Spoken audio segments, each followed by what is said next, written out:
Hello, I'm Amara Jones, and welcome to Caffeine TV, your daily video news brief, here to take you through 3 headline numbers in just 3 minutes, giving you a different take on everything from housing policy to the Real Housewives.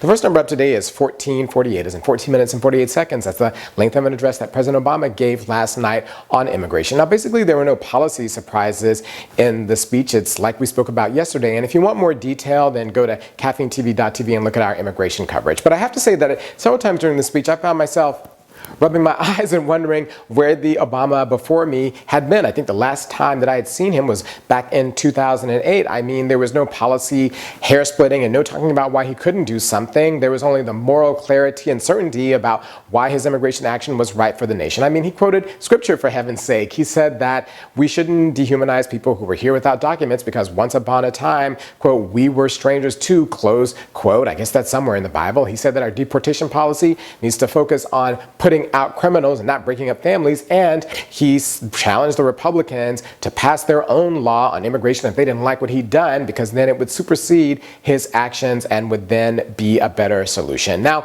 I don't know where this Obama has been, but I have to say that I believe the country is better off with his re-emergence. Perhaps he'll stick around for a while, but regardless, there are 5 million people who went to bed last night glad that Obama showed up. The next number up today is 6, as in 6 years. Now, that's the length of time that Officer Darren Wilson of the Ferguson Police Department, who gunned down Michael Brown back in August, has been with that department. And according to CNN, he's in negotiation on his exit. He's negotiating his retirement. Now, I was wondering, what is he negotiating? A yearly salary along with a yearly all-expense paid cruise on Carnival Cruise Lines? Maybe he'll end up on one of those where the power goes out and it stays adrift. But all of this got me to thinking about the fact that this is not look like the actions of a person who believes that they're about to be indicted by the Ferguson grand jury. The Ferguson grand jury is expected to hand down their indictment or announcement any day now. It could even come today. But regardless of what they decide to do, authorities down in Ferguson are busy using their state of emergency that we spoke about earlier this week already. They arrested 5 people yesterday for sitting down peacefully at an intersection calling for justice. So it looks like with everything going on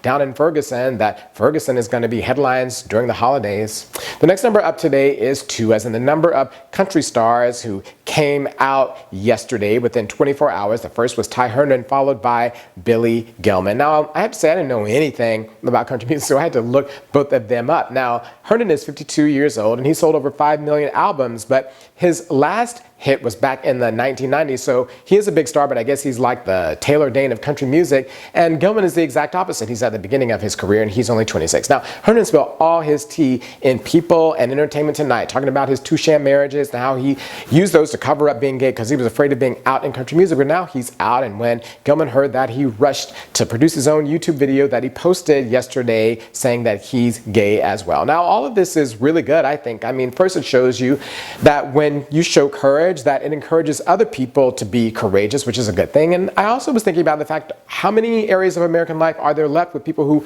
aren't gay? The only ones I could come up with were Major League Baseball with their tight pants and the National Hockey League with their aggressive homoerotic tendencies. So I guess that's it. But it also got me to thinking about the fact that it's a good week for gays. I mean, last week we lost one with Andrew Caldwell, who renounced being gay at the Codget Convention. But this year, within 24 hours, 2 gays said that they were out finally. So gays lost one last week, but gained 2 this week. So at the end of this week, gays are coming out ahead.